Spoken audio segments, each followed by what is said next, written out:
Okay, final thought right now. It's on my mind. I've referred to comedy a lot. I use it a lot. Somebody I really like, just from the minute I saw them, Tig Notaro. Um, they have got one line that just always stuck. I mean, everything is hilarious. It's my kind of humor in a way, but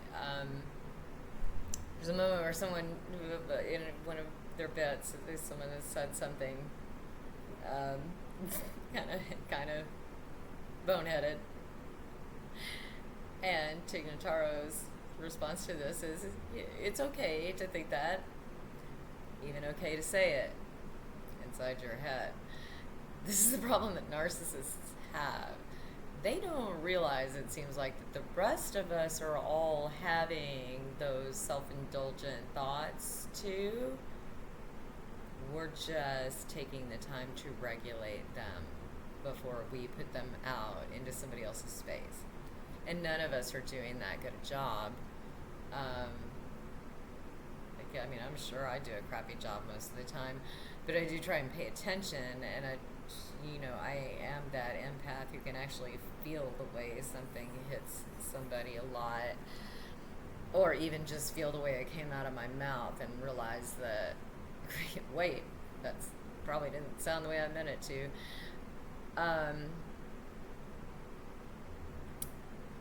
Self-regulation again, impulse control.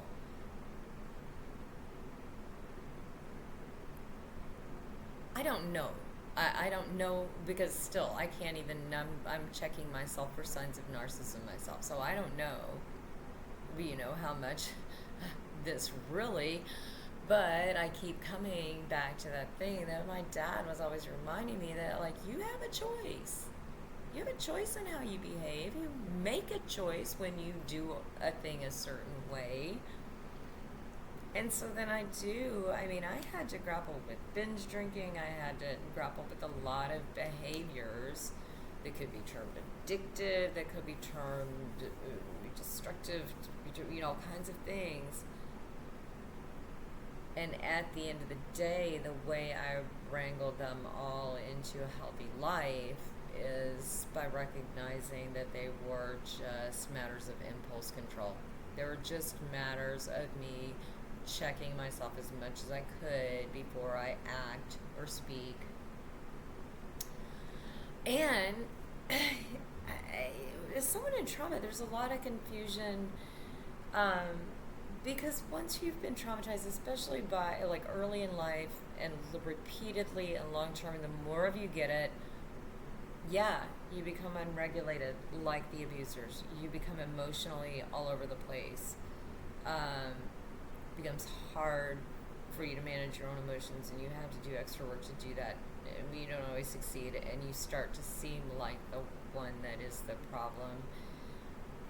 And if you are being self-aware about it, it just causes a lot of self-examination and over self-examination, and am I being the wrong person here? Am I right about, should I be feeling this way?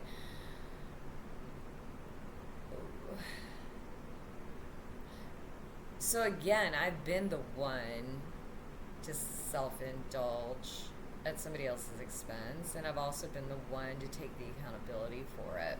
That's why at the end of the day, I just have a really hard time with the idea that a narcissist just can't. That seems really like an extra indulgence of, I just don't want to. It just makes me uncomfortable. It makes me seem unattractive. It hits me in the ego, and I don't want to address my ego. I never can get away from the fact that, yeah, I'm not going with this whole mental illness, I can't help it thing. And I've been through every iteration of label of that, and I could have sat back and said, oh, I'm bipolar 1, and it's just how I am, and I can't help it, and I'm just going to sit here and inflict myself on everybody. That wasn't working. It didn't feel good for me. It didn't feel good for anybody around me. It isolated me. None of it worked for me. Happens to medications, none of that worked for me either. And again, back to my dad's advice of just deal with the truth, deal with it honestly, hold your accountability. You won't die from it. And then you come out of it going, yeah, hit me with my worst self. I know my worst self. Been there. I happen to know I'm not the only one with a worst self. We've all got one. Deal with yours. I'm not saying I'm right about this. This is what I think. I've been through all of the mental health, every iteration of that since the mid-'80s up to now. I've seen all of how it has evolved, degraded, devolved, really gotten very mercenary, creating a lot of interesting profit models from someone who has a corporate background. I've been in both. I've been in corporate, I've been in public sector, and I know what a profit model looks like. I know what a repeat revenue business model looks like, and you can call yourself a nonprofit all you want. I also know how much more money and those grants and extra things you do gets you. It's a racket.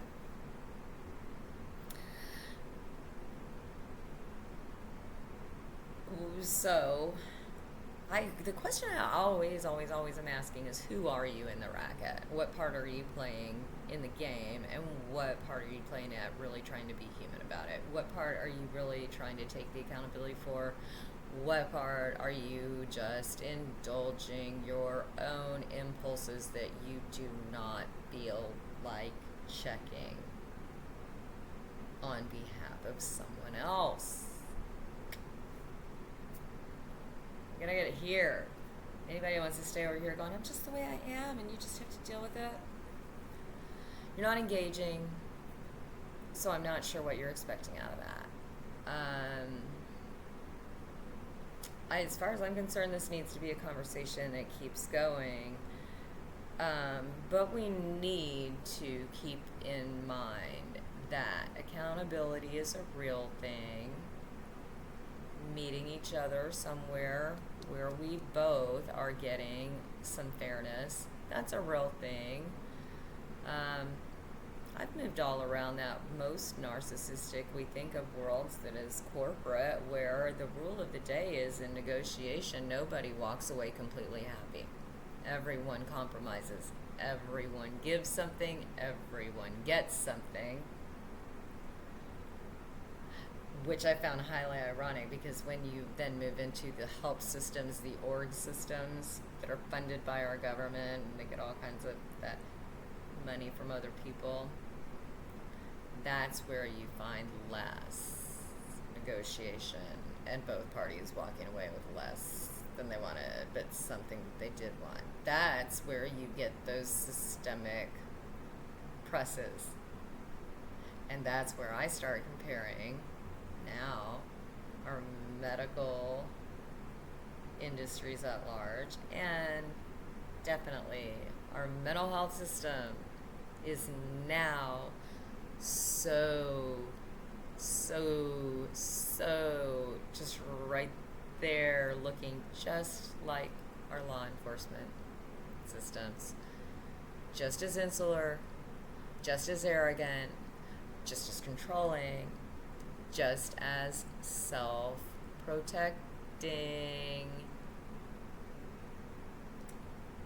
just as much in the interest of obfuscating what they're really doing, to an extreme level now where they have entirely changed the workforce, the organizational structure of the mental health system.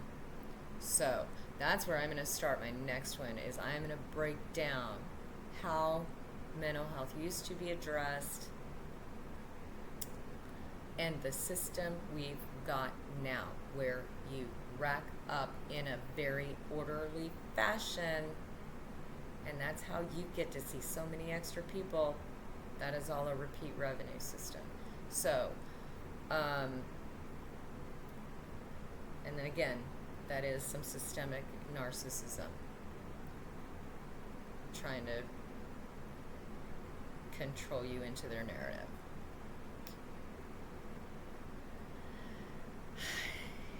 We've been convinced persuaded, or at least they've done their best and they've done a good job, because at large we've been convinced that we don't have autonomy, that we don't deserve it, or that we do have agency somehow within this system where someone else is really calling the shots. I saw that 10 years ago when I left being a caseworker. I left those systems because I could not see how I was helping, definitely not more than I was having to harm or having to just... It's not what you think it is. I'm sure it works for some, and I will always say a good therapist is gold. A good therapist is the best thing you can ever get, but all that extra stuff, that's just for money. That's just to keep you wrapped up so you don't have time to do anything else, and it's going to keep you tied to whatever insurance support you've got, keep you tied to that government cronyist concentration at the top, and keep you controlled by their narrative. I firmly believe that. If you have a good therapist, stick with that, but the rest of it is bullshit. And it's a narcissist game. So, really at the end of the day, we need to stop indulging this. We need to stop acting like there is any reason to keep entertaining the notion that we need to work ourselves around these kinds of people. We're stronger than them. We're smarter than them. We have picked up more skills. We have occupied our minds with useful pursuits that involve us in the human part of this. We're the ones who are trying to hold that part together while these systems that are going me, my money, me, my comfort, me, my stuff, me, my boredom, me, take care of me, and I'm going to take care of me at your expense. You are a cat toy to me. We don't need to indulge any of that. We really don't. Learn it. Learn how to protect yourself from it. Listen to what Lee is saying, but understand, as he is saying, he is a narcissist. He's not in recovery. He's trying to tell you how to avoid him. And he's doing a good job on every front, because he is telling you the truth about the behaviors, and he's exhibiting some of them too, because he's straight up saying, I'm still a narcissist, do it. Pay attention to all of that, and then pay attention to, like, what part of your brain is that functioning in? There's a lot of this brain to use. We decide what we want to use out of it. Sometimes we're forced into places, like I said, narcissistic abuse often creates narcissists. It can create a lot of us who are in confusion about what we're doing. But it does create those of us who have extra empathy and extra concern about how we're handling it. And that's a choice. It was a choice. I could have chosen to just keep emulating my mother and being easily. My sister did. My brothers did. Well, at least one of them did. I'm not sure what he's doing. But we made choices. We had information. We had choices. Everybody didn't have the same information. At the end of the day, you do have a choice to look at the person, the people around you, the lives around you, and how you're affecting them. You have the opportunity to go back and make it right if you do it wrong. You have the opportunity to hold accountability. We all do. We have the choice to say, I am not going to indulge myself at the expense of someone else right here. And it sounds like that's the behavioral, so the cognitive behavioral, or whatever behavioral therapy that goes along with treating a narcissist. When you get the opportunity just to regulate those, that's where I really don't understand. I don't. You've got that kind of a cutoff. You probably need to be separated from a lot of other humans, because if you really can look at somebody, and I've seen that, if you can look at someone fully in that much pain because of what you're doing to them and just be like, I don't even know what you're upset about, if you can't get around to fixing that, there's something wrong. There's something wrong. But the problem is you're forcing the rest of us into this cycle of trying to avoid being narcissistic while we have, grappling with all of these messaging,